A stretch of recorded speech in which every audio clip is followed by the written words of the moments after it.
In this video, we are going to solve a more advanced riddle. This is actually supposed to be written by Einstein. And the riddle is quite simple. We have 5 houses in a row.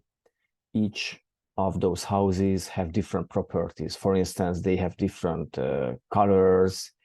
Their owners have different nationalities. Those house owners keep different kinds of pets and smoke and drink different brands of products. Furthermore, the riddle consists of a bunch of constraints. For instance, the house owner with nationality where it lives in the red house, or here is another kind of constraint. The greenhouse is supposed to be on the left of the White House, and so on.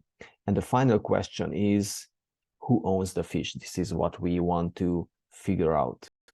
So what to do? First of all, we should decide how to represent houses and those 5 properties of houses. If you think about it, and here I can show you a web page with a different version of this riddle, each house can be represented as a tuple of 5 properties.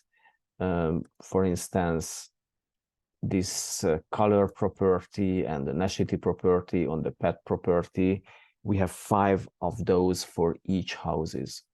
So in Prolog, we can make a decision, for instance, that we introduce a function. I just named it house with those 5 properties in this order: color, owner, pet, what kind of cigarette the house owner smokes, and what kind of drink he or she drinks. Okay, and here they are. These are the constraints.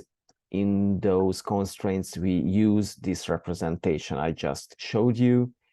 For instance, as you can see here, I express that the Brit house owner lives in the red house, and I don't know anything else about this situation. This is why I'm using the underscore variable here.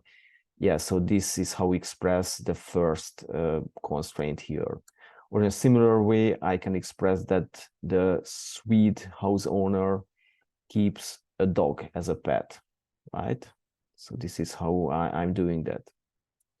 And I'm applying the same trick in several cases, as you can see. Yeah, so this seems quite easy.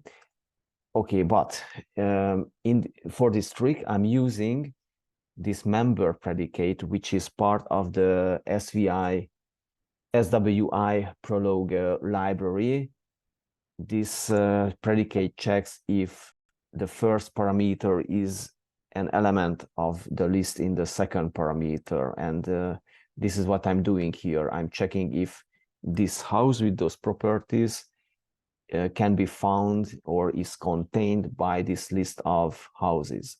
By the way, in this program, I'm using a list of such tuples. So this is what the solution will look like. This is going to be a list of such tuples. In this rule, I'm introducing this solve predicate with this list as a parameter. This is what I'm going to use in the query. And in the body of the rule, I just expressing all the constraints. For instance, the first constraint fixes the length of this list. It must be 5. By the way, here I'm using another built-in predicate from the library, which checks what the length of the list is. Okay, let's check out this other predicate left. Actually, this is a predicate I introduced here. This expresses that a house A has to be to the left of another house B. And this is how I express this. I'm using another predicate from the library, the append predicate, which takes 2 lists and appends them together and outputs this extended list at the end. So basically here I'm just appending A and B and some unknown parts at the beginning, at the end. So basically I'm just expressing that in the list, in the output list, A and B must be next to each other and A must be located left to B. So this is the predicate I'm using to express a constraint about the green and white houses. Here it is. The green house must be located on the left of the white house. In fact, I'm using the left predicate in other rules I just introduced. I'm expressing that two houses A and B must be located next to each other, but I'm not sure in what order. Either house A is located to the left of B or in the other way around. I don't know. I need such a predicate, which I named next, because I have several constraints in which I am supposed to use this predicate. For instance, the man who keeps horses lives next to the man who smokes this kind of brand, or the Norwegian lives next to the blue house. So how I can express it? Let's check out the latter one. I can express this like that. Okay, and finally, we can see some other kinds of constraints here. So let's figure out what this constraint here might express. Well, as you remember, the variable houses stores a list of such tuples. And now I'm expressing that this tuple with this house owner must be the very first element of it, right? Because this tuple is in the head of the list, as you can see. Exactly. I have expressed this because here you can see that this house owner must live in the very first house.